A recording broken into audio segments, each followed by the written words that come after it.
السلام علیکم ورحمۃ اللہ وبرکاتہ. بسم اللہ الرحمن الرحیم. اللہم صلی علی محمد وعلی آل محمد کما صلیت علی ابراہیم وعلی آل ابراہیم انک حمید مجید. اللہم بارک علی محمد وعلی آل محمد کما بارکت علی ابراہیم وعلی آل ابراہیم انک حمید مجید. ترمذی کی روایت ہے 2514. ابھی عثمان سے کہ حنظلہ اسیدی جو کاتب تھے رسول اللہ صلی اللہ علیہ وسلم کے کہ روتے ہوئے گزرے ابو بکر صدیق رضی اللہ عنہ پر. فرمایا ابو بکر صدیق رضی اللہ عنہ نے کہ کیا ہوا تم کو اے حنظلہ؟ کہا انہوں نے کہ منافق ہو گیا حنظلہ اے ابو بکر. اور کیفیت اس کی یوں ہے کہ جب وہ رہتے ہیں، انہوں نے بتایا کہ جب وہ رہتے ہیں ہم رسول اللہ صلی اللہ علیہ وسلم کے پاس اور وہ یاد دلاتے ہیں ہم کو دوزخ اور جنت، تو گویا ہم آنکھوں سے دیکھتے ہیں. پھر جب لوٹتے ہیں ہم ان کے پاس سے اور ملتے ہیں اور مشغول ہوتے ہیں ہم اپنی بیویوں اور سامان دنیاوی میں.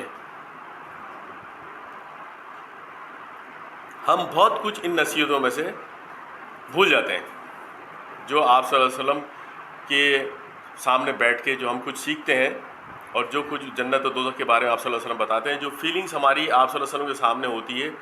اور یہ بتا رہے ہیں کہ جو فیلنگس آپ صلی اللہ علیہ وسلم کے درمیان جو ہماری ہوتی ہے جب ہم بیٹھتے ہیں آپ کے سامنے بیٹھ کے، تو جب ہم گھروں میں جاتے ہیں اپنی بیویوں کے پاس اور گھر میں دنیاوی چکروں میں جب لگتے ہیں تو ہم ان میں سے اکثر چیزیں بھول جاتے ہیں.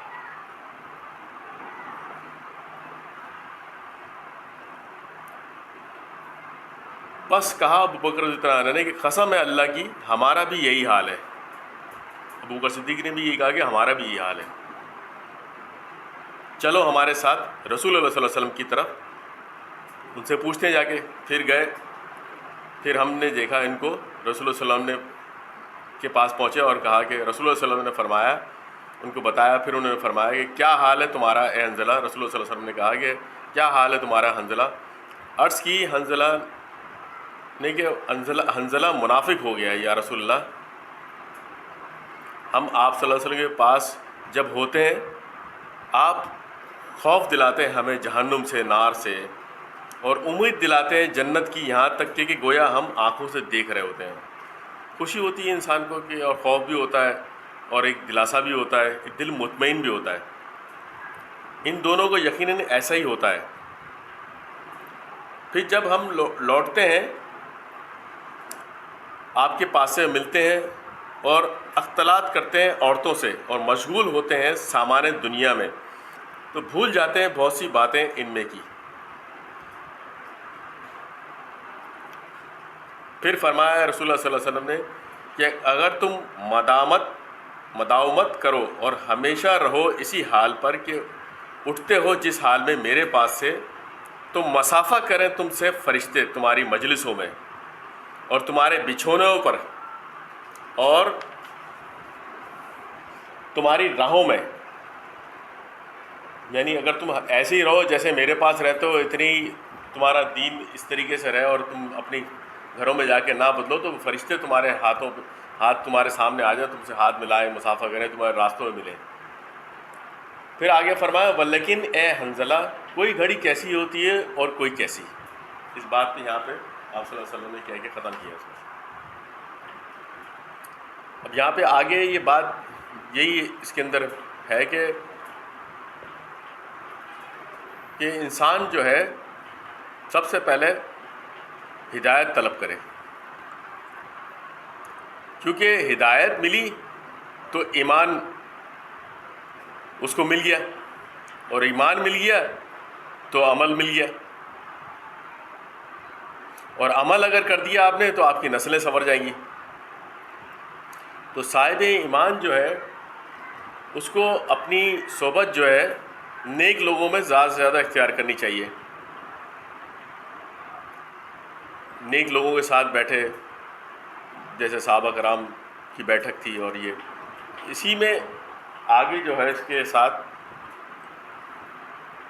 کہ گھروں میں بھی جو ہے آپ جو ہے عورتوں کے ساتھ اور گھر کے اندر جو ہے شریعت کا نافذ کریں، تاکہ جو ماحول آپ کو باہر سے آپ سیکھ کے آ رہے ہیں وہ گھر میں بھی آپ کو پریشانی نہ ہو اس بات کی.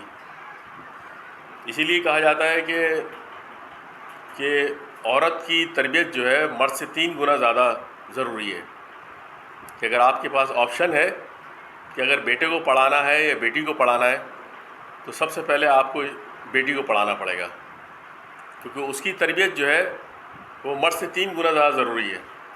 وہ تربیت لے گی تو نسلیں تربیت یافتہ ہو جائیں گی، اگلوں کو بھی آسانی ہو جائے گی۔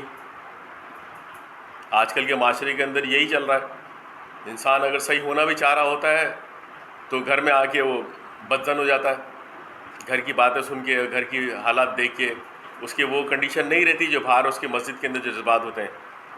یہ ایک عام سی بات ہے۔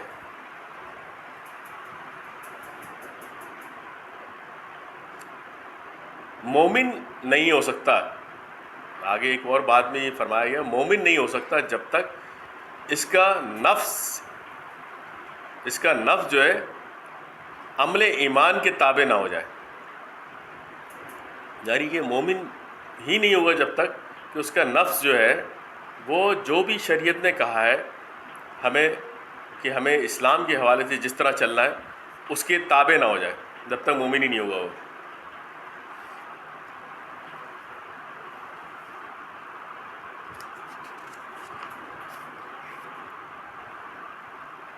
اس لیے بھائی اگر ہم چاہ رہے ہیں کہ ہم اپنے آپ کو سدھارنا چاہ رہے ہیں کسی حوالے سے بھی کہ بھائی ہم نیکوکار بنیں، ہر انسان کی یہ خواہش ہوتی ہے، کوئی نہیں ڈاکو بننا چاہ رہا ہوتا، کوئی چوری نہیں کرنا چاہ رہا ہوتا، کوئی حرام کوئی خوشی سے نہیں کمانا چاہ رہا ہوتا، کوئی گناہ انسان خوشی سے نہیں کرنا چاہ رہا ہوتا ہے، لیکن سب سے زیادہ جو بگاڑ پیدا ہوتا ہے وہ گھر سے ہی پیدا ہوتا ہے، کہ گھر والوں کے دیے ہوئے طرف سے اس کے حالات اس کو بہت ساری غلط چیزوں کے اوپر مجبور کر دیتے ہیں کہ وہ یہ بھی کرے، وہ بھی کرے، وہ بھی کرے، وہ بھی کرے۔ اس سب چیزوں کو اس آسانی کے لیے سب سے بہتر اس کا ایک ہی حل یہی ہے کہ انسان جو چیز اپنے لیے نافذ کر رہا ہے، کہ یار خود بھی نماز پڑھ رہا ہے، خود بھی روزے رکھ رہا ہے، خود بھی نیک بن رہا ہے، تو کوشش کرے پوری اللہ سے ہدایت طلب کرے، اپنے گھر والوں کے لیے دعا کرے اور اپنے گھر میں بھی نفاذ کرے، ایمان اپنے شریعت کا نفاذ جو ہے گھر میں بھی نافذ کرے، کہ بیوی بچوں کو بھی نماز روزے میں لگائے، ان کو بھی سمجھائے، ان کو بھی حدیثیں سنائے، ان کو بھی قرآن سمجھائے، ان کے اوپر بھی تبلیغ کرے۔ وہاں سے جب یہ چیز سدھار ہوگی تو آپ کے لیے باقی چیزیں کام کرنے میں بھی آسانی ہو جائے گی۔ شکریہ۔